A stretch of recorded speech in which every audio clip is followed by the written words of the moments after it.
أعوذ بالله من الشيطان الرجيم بسم الله الرحمن الرحيم الحمد لله رب العالمين الرحمن الرحيم مالك يوم الدين إياك نعبد وإياك نستعين واهدنا الصراط المستقيم صراط الذين أنعمت عليهم غير المغضوب عليهم ولا الضالين آمين اللهم صل على سيدنا محمد الفاتح لما أغلق والخاتم لما سبق ناصر الحق بالحق والهادي إلى صراطك المستقيم وعلى آله حق قدره ومقداره العظيم سبحان ربك رب العزة عما يصفون والسلام على المرسلين الحمد لله رب العالمين. Ça va, vous allez bien? Salam alaikum. Alaikum salam. Avec le 15 Ramadan presque, c'est la moitié, on a fini. 16, oui, la moitié déjà est passée. Le mentionné mène à lui.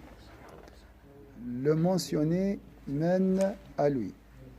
En résumé, je dirais que le cheminement vers Dieu s'emprunte d'autres voies. En résumé, je dirais que le cheminement vers Dieu n'emprunte d'autres voies après la foi en lui que celle de la mention. Alors,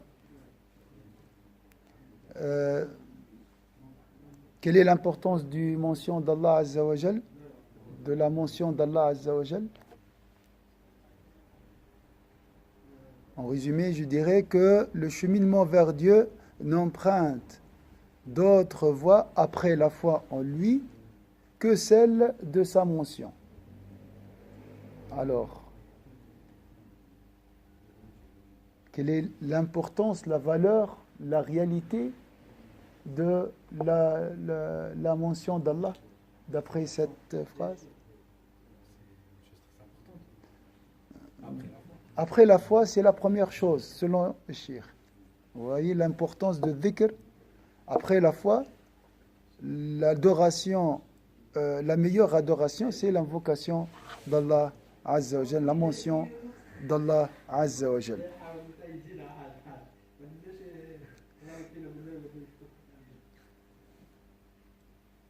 Et la clé de celle-ci est la mention pratiquée par la langue.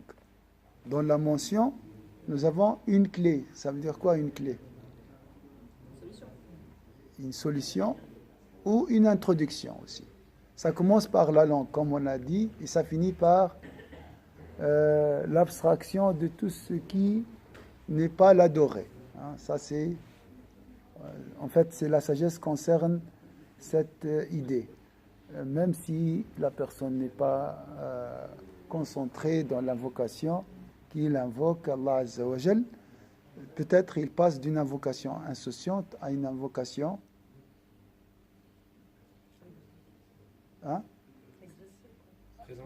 attentive. Là, je comprends tout, parce que l'invocation insouciante, c'est avec la langue.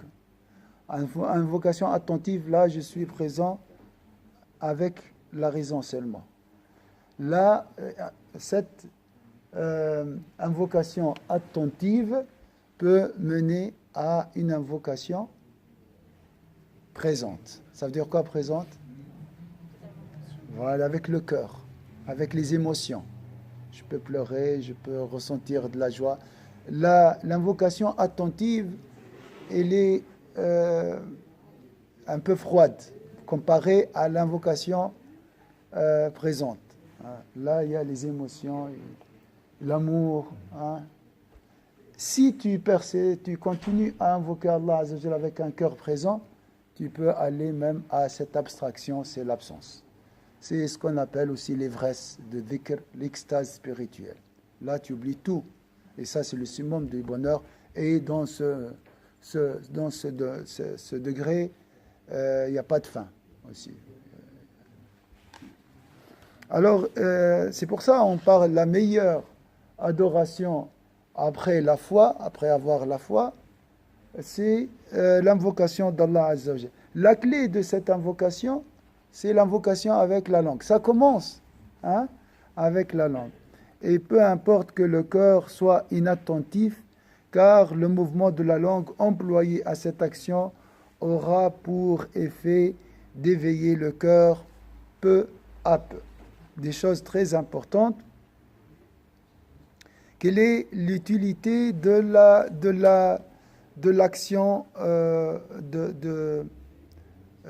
du fait de bouger la langue? Quelle est l'utilité de bouger la langue dans l'invocation d'Allah Azza wa Jal? Donc il a dit ici, et peu importe que le cœur soit inattentif, car le mouvement de la langue employé à cette action aura pour effet d'éveiller le cœur peu à peu. Qu'est-ce qu'il fait ce mouvement avec la langue uniquement? Il peut éveiller le cœur, mais comme il a dit, peu à peu. Donc il ne faut pas être dans l'empressement, il faut patienter dans le dhikr. Dans le dhikr d'Allah Azza wa Jal, il faut patienter, parce que comme si je voyage dans le désert de l'insouciance.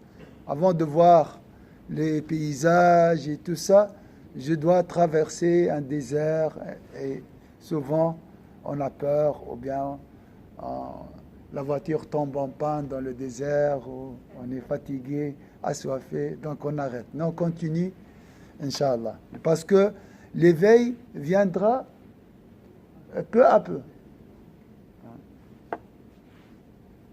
Alors jusqu'à maintenant, qu'est-ce que vous avez retenu concernant la réalité de la mention d'Allah? Quelle est l'importance? Quand je dis la réalité, la valeur, la conception, qu'est-ce que Shir nous a ajouté au niveau de notre conception concernant le dhikr? Ou bien il a juste répété des choses qu'on connaît déjà, qu'on connaisse?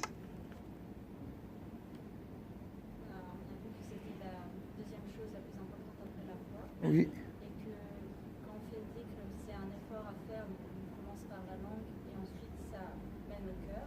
Et quand on fait le dhikr, on peut aussi oublier tout autour, toutes les choses mondaines, Masha'Allah, c'est bien, Masha'Allah. Et on a dit aussi que le mouvement de la langue est la clé de dhikr. Al-haraka bil-lisan hiya al-miftah. Ça commence par la clé, tu dois avoir la clé. Si l'individu persévère dans sa pratique extérieure des litanies et en fait un exercice régulier, son cœur s'éveillera et il goûtera à la douceur de la mention. Je répète, après je vous laisse nous dire quelles sont les belles choses que vous avez retenues de ce passage. Si l'individu persévère dans sa pratique extérieure des litanies, ça veut dire quoi les litanies? L'awrad, ça veut dire quoi les litanies? Les litanies, c'est un mot-clé dans le cheminement spirituel, surtout dans le dhikr. C'est une clé aussi, comme le mouvement de la langue. Les litanies, c'est même une condition pour voir avec le cœur l'adorer. Ça, c'est une condition même. Les litanies. On a vu un livre qui s'appelle Les invocations et les litanies. En fait, c'est presque des devoirs d'invocation. Par exemple, des prescriptions individuelles. Je décide de faire 100 fois la prière sur le prophète le matin et 100 fois le soir. Ça, c'est une litanie. C'est un devoir de dhikr observé régulièrement. Ce qui est différent entre l'invocation et la litanie, elle est accomplie, cette litanie, elle est accomplie régulièrement. C'est comme un pacte, un engagement. Voilà, il y a l'engagement dans la litanie. Invocation, c'est une chose. Litanie, c'est une invocation avec engagement. Chaque jour, ou bien chaque semaine, chaque mois, comme tu veux, mais c'est à toi de prescrire cette invocation. Donc c'est facultatif. Mais une fois que tu as décidé, ça devient presque comme une obligation. Pour toi, obligation. Est-ce que c'est clair? Parce que c'est une question de fidélité avec Allah Azza wa Jal. C'est l'engagement. Et dans l'amour, il faut l'engagement. Il n'y a pas un engagement sans fidélité. Sans fidélité, il n'y a pas d'amour. Ça, c'est clair. L'amoureux est fidèle. C'est pour ça que la maison dit, celui qui n'a pas de litanie ne recevra rien. Parce que ça, c'est l'exigence de l'amour. La litanie, c'est l'exigence de l'amour. Tu prétends que tu aimes Allah Azza wa Jalla plus. Donc, tu dois faire plus. Voilà. C'est ça, les litanies. Donc, si l'individu persévère dans sa pratique extérieure des litanies et en fait un exercice régulier, voilà, litanie, c'est un exercice fait régulièrement, son cœur s'éveillera et il goûtera à la douceur de la mention. Donc l'invocation, la réalité, c'est que le dhikr a une douceur, une réjouissance, une extase spirituelle, une ivresse, une abstraction. Dis comme tu veux, c'est la même chose. Hein? Puis, donc, qu'est-ce que vous avez retenu de ce passage? Moi personnellement, je dois être régulier dans mes invocations. Donc, une autre clé, c'est la régularité, la constance. La constance, la constance. Puis, s'il s'y investit et s'y attache davantage et qu'il persévère en ce sens, la mention dominera ses sens et s'élèvera au niveau de la présence. Si bien que la mention deviendra pour lui une seconde nature et un élément indissociable de sa pensée. C'est magnifique ce qu'elle a dit, Cheikh, ici. Arriver à un niveau où le dhikr devient un élément indissociable de sa pensée. Moi, quand je pense toujours, par exemple, si je suis, comme le cas maintenant, on a faim, c'est la nourriture qui est indissociable de notre pensée. Hein. Je suis là, mais en même temps, il y a quelque chose au parallèle. Je vais manger quoi, tout ça. Donc, le Cheikh, il a parlé, si tu observes le dhikr, l'ombre de tes pensées, ça sera le prophète sallallahu alayhi wa sallam. Ça sera le pardon d'Allah, la majesté d'Allah. Donc, toujours tu penses à Allah Azza wa Jalla. Partout, partout. Non? Voilà. Donc, il a parlé d'une seconde nature, d'un élément indissociable de sa pensée. Ça, c'est un mot formidable. Tu ne peux pas t'empêcher de penser à Allah Azza wa Jalla ou à son messager. Ça devient quelque chose intégré dans ta pensée, dans la nature de ta vision. Même quand tu regardes les choses, tu le regardes à travers Allah Azza wa Jalla et pour Allah Azza wa Jalla, avec Allah Azza wa Jalla. تنظر بالله ولله ومع الله ولله وبالله كما يقول. On dit comme ça nous.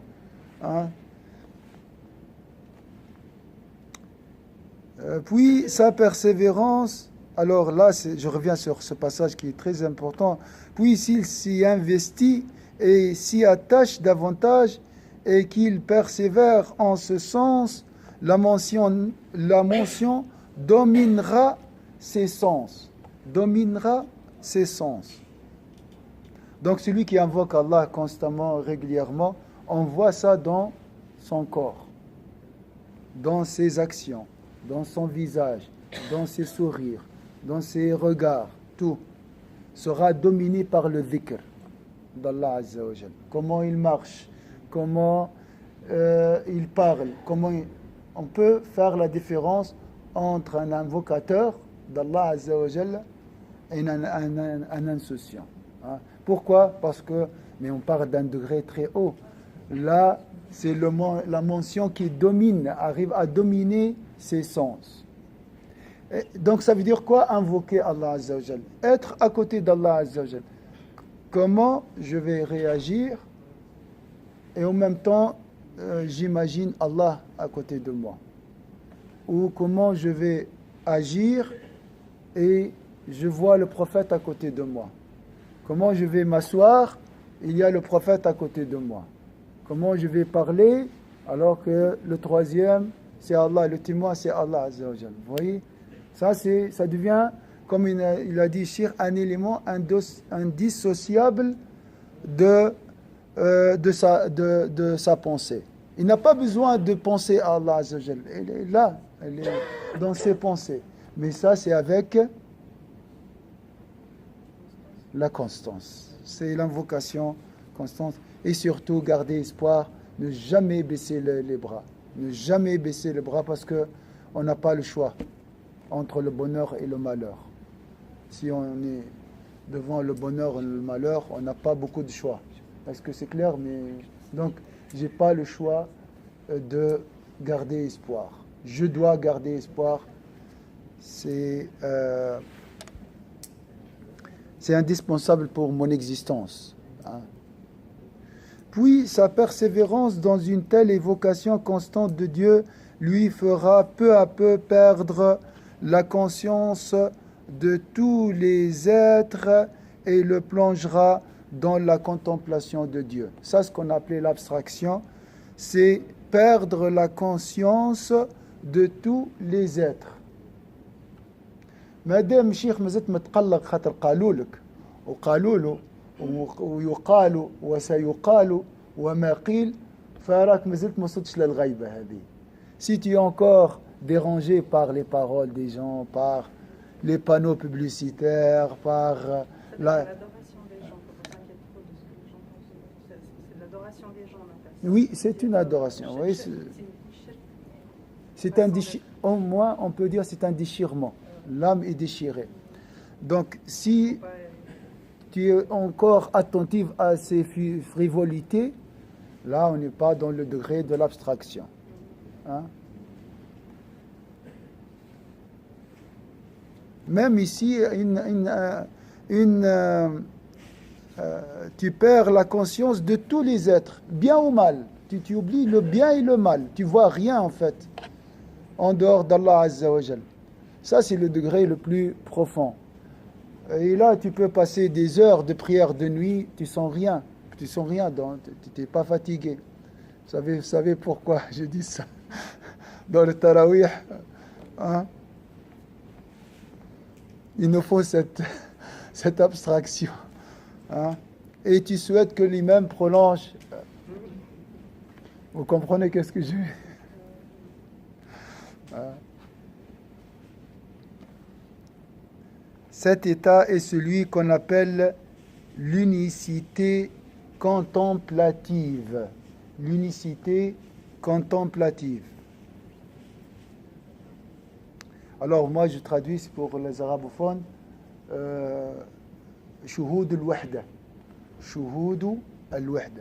Le mot contemplation dans la langue arabe est très compliqué. Il y a plusieurs. La contemplation, même la contemplation, c'est difficile à décrire. Il y a quelqu'un qui m'a expliqué ça, mais je n'ai pas compris. C'est une situation à vivre. Voilà, la contemplation, c'est pas une méditation. Hein. C'est encore, je crois, hein, plus loin que la méditation. Et quelqu'un m'a expliqué ça, mais c'est une expérience spirituelle. Donc l'unicité, c'est vraiment être présent et contempler constamment Allah Azza wa Jal. C'est ça l'unicité contemplative. Shuhudu al-wahda. Voir l'unicité d'Allah Azza wa Jal. Contempler. Donc, qu'est-ce que vous pouvez imaginer dans le mot contemplation? Comment vous voyez ce mot? Parce que c'est un objectif. Hein? En fait, je crois que c'est le summum de l'adoration d'Allah Azza wa Jal. Ash-shahada, ashhadu, c'est la même chose.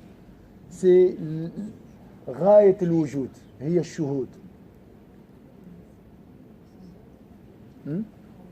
La grandeur, barakallahu fik. Voir Allah partout, oui. Et dans cette vision, il est comment? Tu vas voir quoi?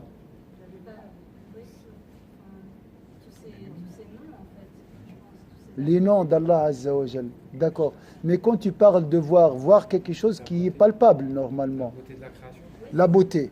Donc c'est une beauté insensible qui dépasse, le Ghazali il a dit, qu'Allah se satisfait de lui, toute beauté qu'on a vue dans notre vie. La beauté intérieure, la beauté des créations, la beauté des atomes, la beauté, je sais pas, de toute créature, même les plus insignifiantes, dépasse toute forme de beauté imaginable. Est-ce que c'est clair? Être inspiré par le souffle divin. Oui. C'est lui qui m'énerve. Oui. Inspiré par le souffle, Par le souffle divin. par le souffle divin. Ça, c'est un facilitateur. Donc, le souffle divin, si tu veux dire nafahat, c'est le matin, par exemple. Voilà. Là, il y a beaucoup de souffle divin, il y a beaucoup de baraka. Donc, c'est un moyen propice pour déclencher cette unicité contemplative. Donc, la beauté, la grandeur, tout ce que vous avez dit, c'est l'absence, la concentration totale, bien sûr. Voilà. C'est un océan. Lumière, on peut dire lumière aussi, lumière dans cette contemplation. Beauté, existence, la vraie existence. Notre vraie existence, c'est lorsque nous sommes avec Allah Azza wa Jal. On est absent si nous sommes loin d'Allah Azza wa Jal. On est presque inexistant si nous ne sommes pas avec Allah Azza wa Jal. Nous existerons lorsque nous sommes avec Allah Azza wa Jal. Comme dit Kader aussi, ce qu'on vient de dire, le détachement. Le détachement, bien sûr, bien sûr. Le bonheur. Le bonheur. La contemplation, c'est le summum du bonheur, je crois. Oui, oui, Zakaria. Par exemple, se lever le matin et réaliser que Dieu nous redonne le souffle, et partir de ce postulat-là que en fait tout se construit, tout se reconstruit tous les matins, tous les jours, Dieu nous donne la possibilité de renaître, parce que c'est quand même un don de pouvoir se réveiller le matin, parce que c'est quand même quelque chose qui est assez particulier. Et la première chose qu'on fait normalement, comme dans toute chose, on cible le nom de Dieu. C'est une forme de contemplation également. Oui. Chaque matin, on réveille, de réaliser déjà, et ensuite immédiatement de le remercier. C'est bien, Zachary, ce que tu as dit. Et je précise aussi que la contemplation, elle vient toute seule. C'est comme des averses. C'est un bonheur qui descend comme ça dans le corps. La contemplation, elle n'est pas, en fait, on peut pas la chercher. Je ne cherche pas la contemplation. Elle vient toute seule. Hein? Vous voyez? La méditation, oui, ça c'est un devoir, c'est un exercice à faire. Mais la contemplation, c'est un don. C'est le fruit de la méditation. On avait dit quoi? Amour dû et amour qu'on doit et qu'on reçoit. Donc c'est un peu lié à l'amour Voilà, qu'on reçoit. voilà. C'est un amour qu'on reçoit, exactement. En sachant qu'il y a une réciprocité qui est existante. Barakallah. Comme on disait l'autre fois, comment est-ce qu'on sait que Dieu nous aime? On aime quelqu'un, on le ressent. Donc il y a une réciprocité. Donc le fait que Dieu nous donne la capacité de ressentir, ça veut dire qu'il y a une réciprocité. Et puis tout au long de notre existence, je pense qu'il y a des signaux aussi. De voir le verre, on a tendance à voir le verre à moitié vide alors qu'il est à moitié rempli dans notre vie, dans notre existence, dans nos épreuves. D'ici l'autre jour, dans nos épreuves également. Allah est partout. Allah est partout. Nous avons déjà expliqué et commenté dans ce livre ce que ce que cette expression désigne. Il a expliqué وحدة الشهود وحدة الشهود نعم وحدة الشهود أن تشاهد إلا الله, voir uniquement Allah Azza wa Jal. C'est ça la contemplation aussi. On parle de cette contemplation. La mention de Dieu est donc l'accès, je dirais même le chemin incontournable pour parcourir les stations du voyage spirituel. Alors je répète et je vous laisse après chercher les mots-clés qui peuvent nous décrire ou bien qui peuvent nous rapprocher de la réalité de dhikr d'Allah. La mention de Dieu est donc l'accès, je dirais même le chemin incontournable pour parcourir les stations du voyage spirituel. Le dhikr, c'est quoi?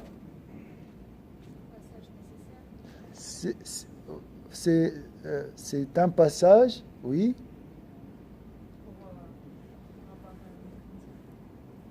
Pour grimper dans les degrés, dans l'élévation, un chemin vers les hauts degrés, les hautes stations. Quelle est la station la plus haute de la religion? Al-Ihsan, bien sûr. C'est la familiarité avec Allah Azza wa Jal. Al-Unsu billahi Azza wa Jal. Non.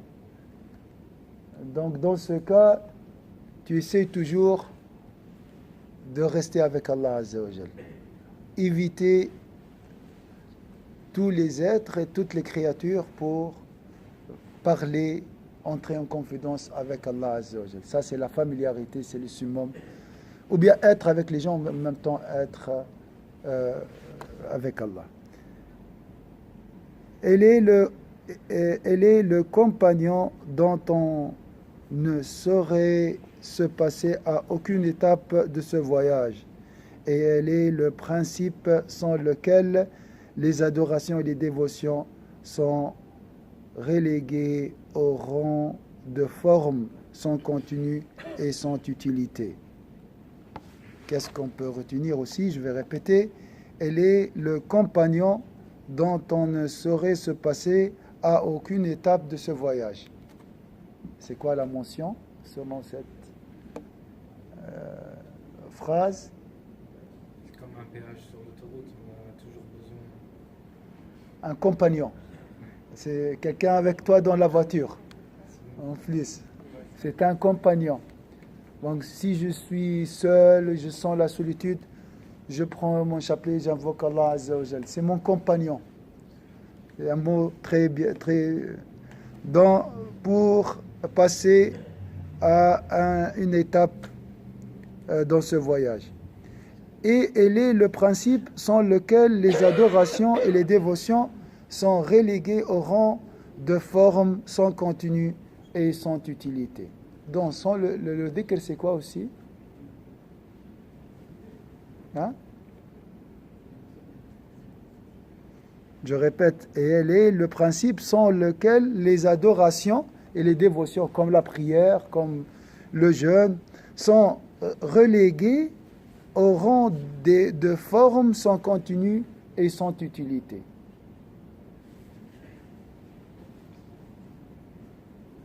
Nous avons des adorations et nous avons le dhikr. L'un a besoin de l'autre pour... Quel rapport entre les deux? Ça crée l'équilibre.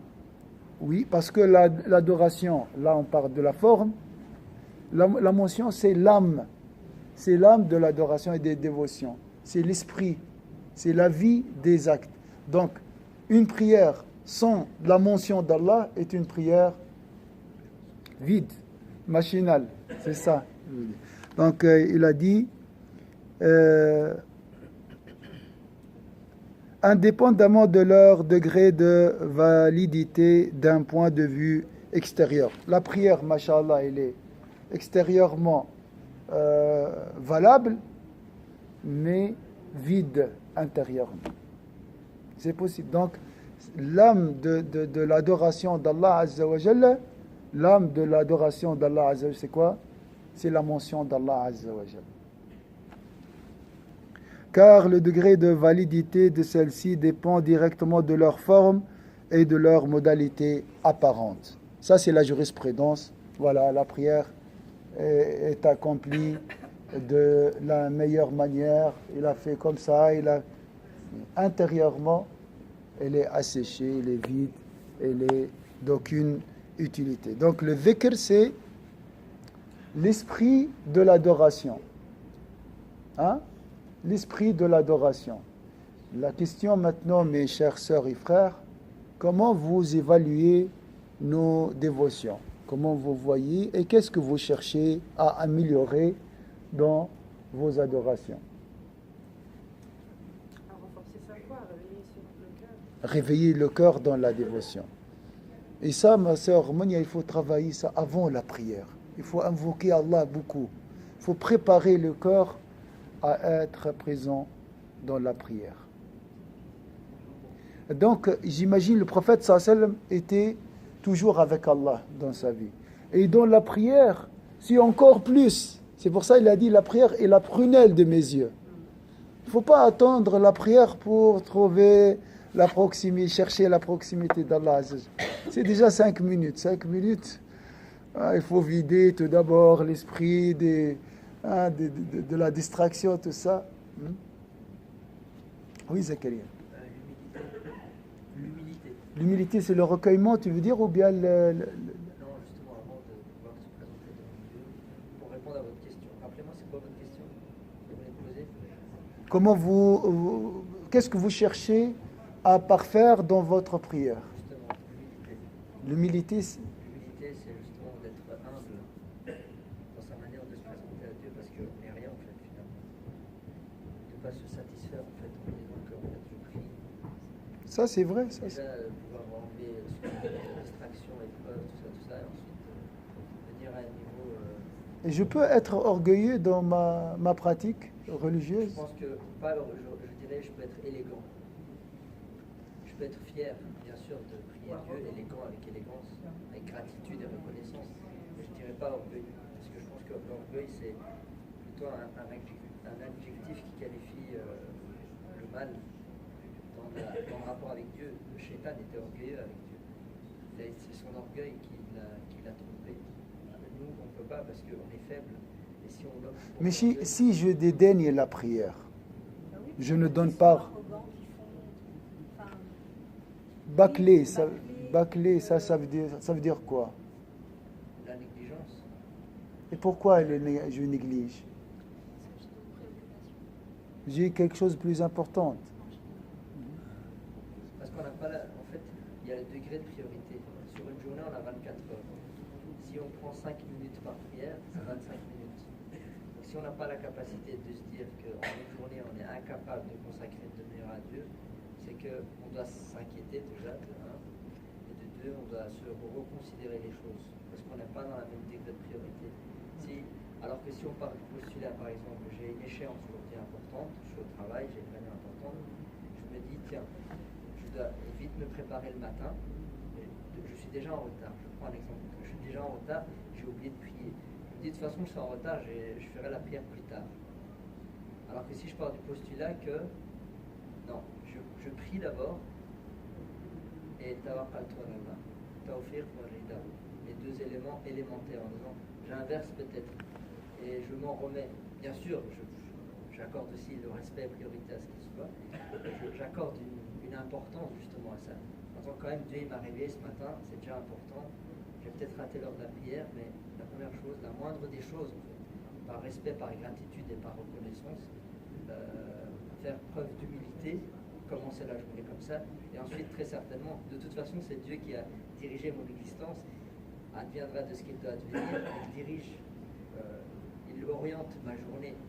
Et donc, si je pars du postulat que je remercie mon maître, forcément, il ne peut qu'y arriver bonne chose.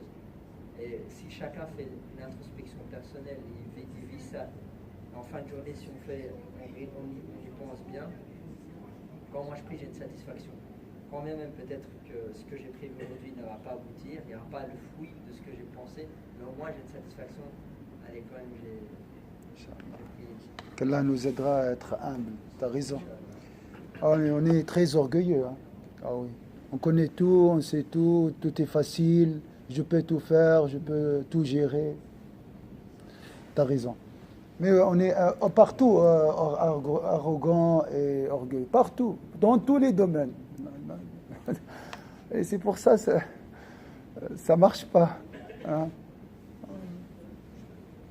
Tout seul, je ne peux rien faire. J'ai besoin d'Allah Azza wa Jal. Et l'arrogant ne demande pas à Allah Azza wa Jal. L'orgueilleux, il n'a pas besoin d'un soutien, d'un secours. Alors, mes chers sœurs, frères, le résumé et la pratique. Maintenant, je vais invoquer Allah avant le Maghreb parce que le dua est accepté, surtout pour les jeûneurs. Mes chères sœurs, mes chers frères, faut pas oublier le dua de le Maghreb parce que le dua de le Maghreb est accepté. Les invocations ne sont jamais rejetées des jeûneurs. Le dua. Donc,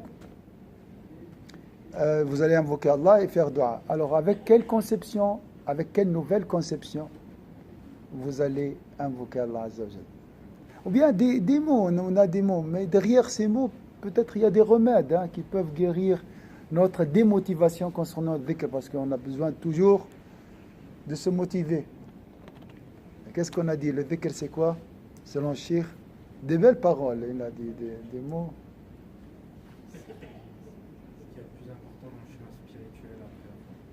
C'est la chose la plus importante après l'invocation d'Allah Azza wa Jal. Alors le dhikr, le shaitan va te dire, c'est quoi ce dhikr? C'est tu es en train de répéter comme un perroquet? Non, tu lui dis, c'est la chose la plus importante après la foi.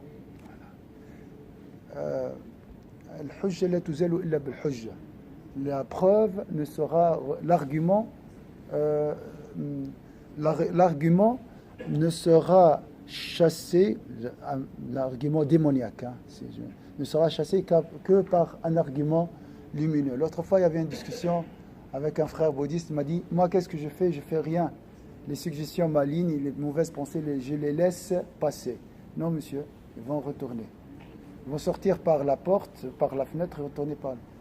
L'argument doit être chassé par un argument.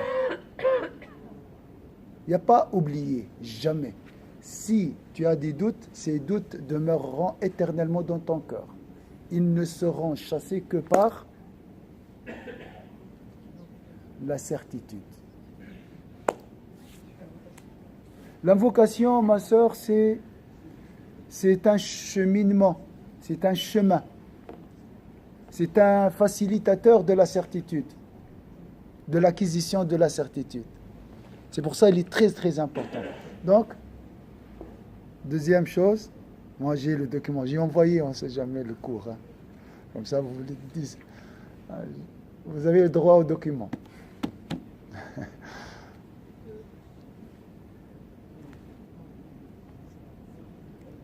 C'est pour ça le cours de Al-Ghazali, c'est des consignes à mettre en pratique. C'est joli, pas le Ghazali. Ça, c'est pas le Ghazali, mais c'est la même chose. Donc, c'est des consignes à mettre en pratique. Cette science aime ceux qui pratiquent. Cette science est différente des autres sciences. C'est à mettre en pratique. Pour goûter, pour connaître, il faut appliquer directement. Avant de faire dhikr, voilà, Cheikh il m'a dit, le dhikr, c'est la chose la plus importante après la foi. Il nous a dit que c'est la clé de la mention. L'invocation, le mouvement de la langue est la clé. Ça nous encourage. La clé de la mention d'Allah Azza wa Jal. Ça commence par l'invocation. Ça, c'est deuxième point. Quel est l'effet de ce mouvement avec la langue? Avec peu à peu, il éveillera le cœur. Troisième conception. Tout ça, c'est des arguments. Comme ça, tu es armé contre l'ignorance démoniaque. En fait, le diable joue avec notre ignorance. Si nous sommes ignorants, là, il peut semer les doutes. C'est pas par hasard qu'il a semé un doute. Pourquoi? Parce qu'il a trouvé un endroit vide. Il a trouvé un endroit, la faille, c'est l'ignorance. Si tu es armé par la connaissance, tu seras à l'abri, Inch'Allah. Alors, qu'est-ce qu'on peut dire aussi? Oui, c'est le sens de l'adoration.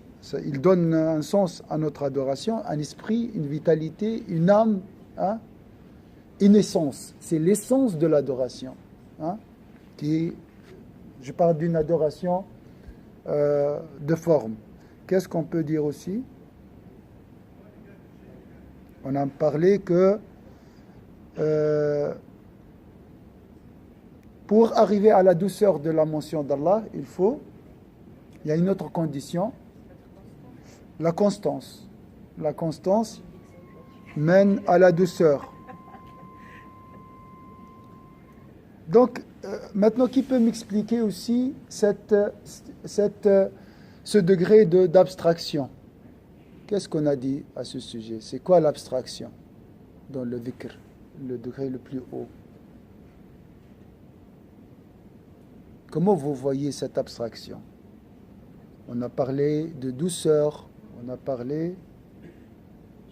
C'est comme un apaisement en fait. Par exemple, on va pouvoir être tracassé par les problèmes quotidiens, on va faire dhikr, et là tout de suite on va déjà se sentir beaucoup plus serein, et on va oublier en fait. C'est comme si voilà, toutes ces pensées négatives c'était Shaitan en fait, Oui. qui chuchotait, Oui. et en fait ça va vraiment nous éloigner. Barakallahu fik. Pas les laisser passer, mais vraiment les anéantir. Ils seront chassés de ton cœur, Inch'Allah. Il y a un mot, je dis, hein, avant d'invoquer Allah, je rêve que le dhikr devient ma seconde nature. Ça, c'est un mot très, très beau. Et on a parlé aussi d'un élément indissociable de ma pensée. Ça, c'est pour moi des mots clés. يعني ولي طبيعة ثانية الذكر طبيعة ثانية يجري في دمي. Il court dans mes veines, c'est ça. Hein? Et un élément indissociable de ma pensée. Il est mélangé, il est mêlé à mes idées. Quand je pense à quelque chose, je pense toujours à Allah. Quand je pense à un ordinateur, je vois le prophète. Toujours. Dans ma vie, dans ma cuisine, partout, je pense à lui. Comme, je vous donne un exemple un peu douloureux, j'ai perdu quelqu'un et je le vois partout. Donc, cette personne est devenue un élément indissociable de ma pensée. Est-ce que c'est clair? C'est comme ça. Je n'ai pas besoin de faire un effort pour se rappeler de lui, se souvenir de lui. C'est plus fort que moi.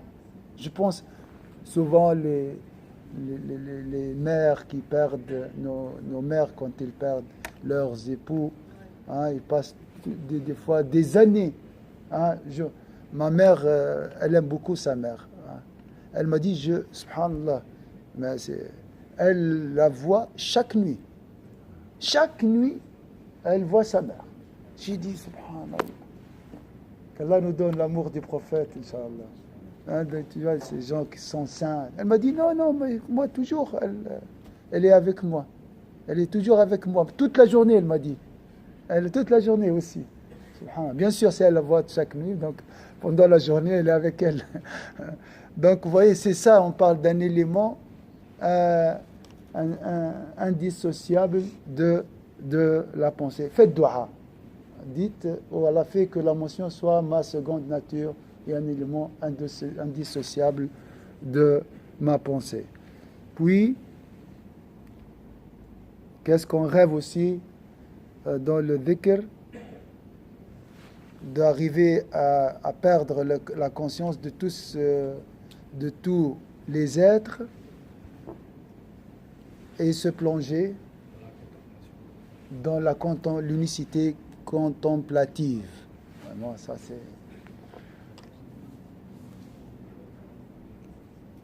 On a dit aussi que c'est un accès c'est un chemin incontournable pour ceux qui veulent parcourir les stations du voyage spirituel.